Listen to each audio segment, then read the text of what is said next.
Alright, ladies and gentlemen, welcome back to the channel, guys. Today we have another Houston Rockets video, and we're going to talk about a fun little possible hypothetical trade here. The draft lottery is in 1 day from now at 8:30 Eastern Time, Tuesday night. The lottery balls will fall. The Houston Rockets have a 14.1% chance of landing a first pick in the draft, and then they have a 52.1% chance of landing a top 4 pick of the draft. Now, usually this wouldn't be too big of a deal because if you are the worst team in the NBA, if you have the worst record in the NBA, you cannot fall behind the 5th spot in the draft. However, the Houston Rockets, in the Chris Paul trade, they attached a top 4 protected pick to the Oklahoma City Thunder. So if it falls to number 5, it's going to be the Thunders. I want to talk about this possible trade hypothetical. There's no actual players or no actual, trade involved in this, but it is an idea. And it's essentially, obviously, if the Rockets get that first pick, they are going to pick Cade Cunningham 100%. And I even think with picks number 2, picks number 3, I still think that they'll find a good player to draft, whether it's Mobley, whether it's Green, whether it's Suggs. However, if you could trade John Wall and Eric Gordon, would you do that? I want to know down in the comments below if you guys would trade a top 4 pick somewhere around 2, 3, or 4 if it meant you can trade away John Wall and Eric Gordon's contract. Now, personally, I don't think I would do this because John Wall's got 1 year left, and then he has a player option, and he'll probably take that. So we most likely have 2 years left with John Wall. But outside of his $92 guaranteed million for the next 2 seasons, I really don't have any issues with John Wall. Obviously, it doesn't make sense to really have a veteran, injury-prone point guard on a rebuilding team. However, the contract is horrible. I don't think that it's... I think in the next 2 years, the Houston Rockets, they still have so much cap space that John Wall isn't hindering them in the market that much. I don't think they're going to make too many moves this season. Now, next season, this could be an issue because you have a lot of studs next offseason in free agency. Like a lot of studs out there. I believe that's James Harden, KD's one. So Steph Curry, that is the loaded free agent class. So that's why this is a little interesting. Now, I've talked about a Kemba Walker swap potentially a few times on the channel, but then, of course, Kemba goes out and gets traded. A Kemba swap actually would have been relatively nice because Kemba probably would have stayed this next year and then still have been able to get a relatively big contract. So he probably would have declined his player option after the 2021-2022 season, whereas John Wall will never make anywhere near $47 million a year at this point in his age and career. So taking a look at Eric Gordon's contract, this is another head scratcher. I said trade Eric Gordon all last season, and everybody was like, no. We need Eric Gordon. He's a solid 6-man. And it's like, well, I still don't really understand why I'm paying $75 million for a 6-man. The guy is 31 years old. He'll be 32 next season.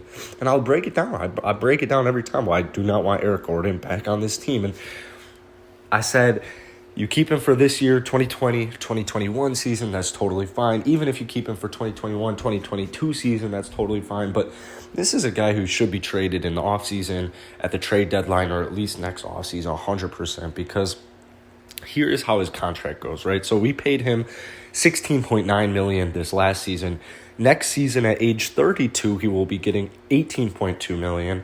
And then at age 33, he will be making $19.5 million. And then at age 34, he will be making almost $21 million. And he's going to be coming off the bench. I love Eric Gordon. I absolutely do. First off, the last 2 seasons have shown major injury concerns. That's not good. $75 million for 4 years for Eric Gordon, a 6th man. It's just an absolutely crazy thought. And Eric Gordon still provides value. Right, he can still put up 15 a game for you. He can still put up 15 a game off the bench, and that's why I wouldn't do this hypothetical. I would not trade John Wall and Eric Gordon and our top 4 pick just to get rid of them. I don't think I would do that because Eric Gordon, in my eyes, still has value on a contending team. I still think that even if you have to attach a first round pick to trade away Eric Gordon, I would still do that in a heartbeat. Now, if the Rockets are competitive, which they're not going to be next season, so it just doesn't even really matter. There just isn't no reason to be paying a 6-man $20 million off the bench at age 32 years old. I mean, that's just my opinion, but I understand you need veteran leadership, but like you could still possibly get a first-round pick for Eric Gordon. But if not, I think you got to unload that contract. And like I said, it does not have to be this offseason. It does not have to be next season. But it definitely, I think, has to be next offseason because of that loaded draft class or that loaded free agency class. You just really want to take advantage of it. And you want to get the guys who can get you there. John Wall, that contract, it's just going to be frustrating, man. I'm basically just under the assumption, actually, that John Wall will be on this team for the next 2 years. They could find a way to buy him out, but is John Wall really going to be willing to take less money to just satisfy a team he barely has played for? I mean, it's super unlikely that John Wall is going to look at any situation and be like, for $47 million, I'm not really trying to take a pay cut. I'm not trying to get traded. I'm not trying to get bought out. Like, trade me if you can.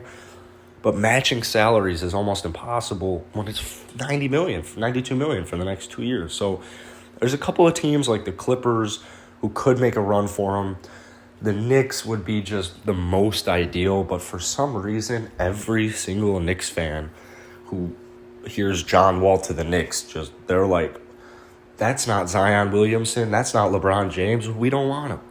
And I don't know if that's like Knicks fan base that they just don't want John Wall because they think they can get like Chris Paul in the offseason, but I think it's mainly that. I'm not really sure. But the Knicks have so much salary cap right now that they don't even have to attach a filler to match John Wall's salary. They just have that much in the bank. So a John Wall trade to the Knicks would be perfect. And then Eric Gordon, like I said, I don't think you're going to have too hard of a time trading him.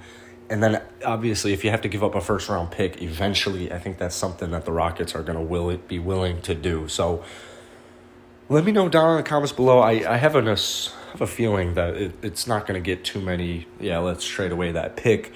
Because, I mean, the Rockets, you go from everything that they experienced this last season to having a top 4 pick. I mean, it's one of the most valuable things in the NBA. So, I just don't see Stone doing this. And, I wouldn't want to do it either. So hit that like button, hit that sub button. I'll see you guys tomorrow.